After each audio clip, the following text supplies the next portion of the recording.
Maliem est née en Provence dans les années 60 d'une famille de peintres. Elle baigne dès son plus jeune âge dans l'art.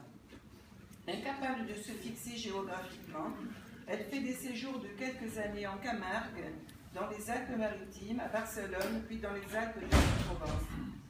Installée depuis bientôt 3 ans au Canet des Morts, elle y est bien. C'est une terre qui va lui apporter des réponses. Elle fait la connaissance d'Yvan Gargal,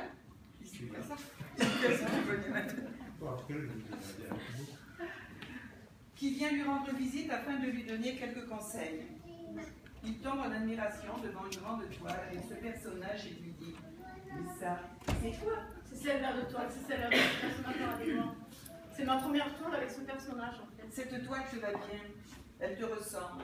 Tu devrais creuser ce personnage. Il provoque un déclic et elle fonce. C'est pourquoi il lui a demandé d'être le parrain de cette expo qu'elle lui dédie. Son personnage refuse de voir le monde d'aujourd'hui. Il préfère de loin celui qu'il se crée. C'est un épicurien, la recherche permanente du bonheur, du bien-être et de la tranquillité de son âme.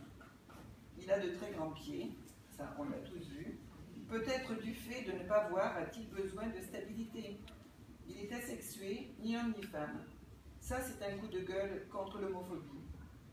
Ce personnage, elle l'aime. Elle le duplique en fonction des toiles, mais pour elle, il est unique. Depuis quelque temps, elle s'inspire des toiles connues de la Renaissance et inclut ce personnage. Là, elle peut dire qu'elle prend un pied total.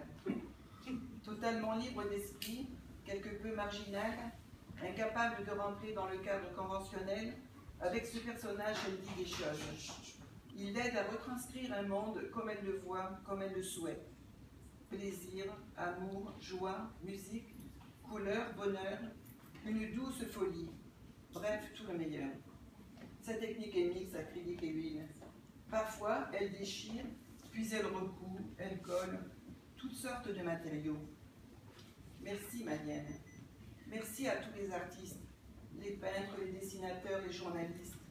Grâce à votre plume, votre pinceau, votre crayon, nous pouvons encore organiser des expos, lire des livres, des journaux et admirer des tableaux.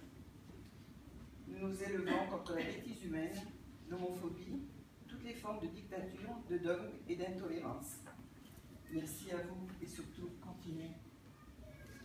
Donc, le 6 mars, il y aura l'expo thématique de Gainsbourg et le 3 avril, la rétrospective d'Yvan Gargal.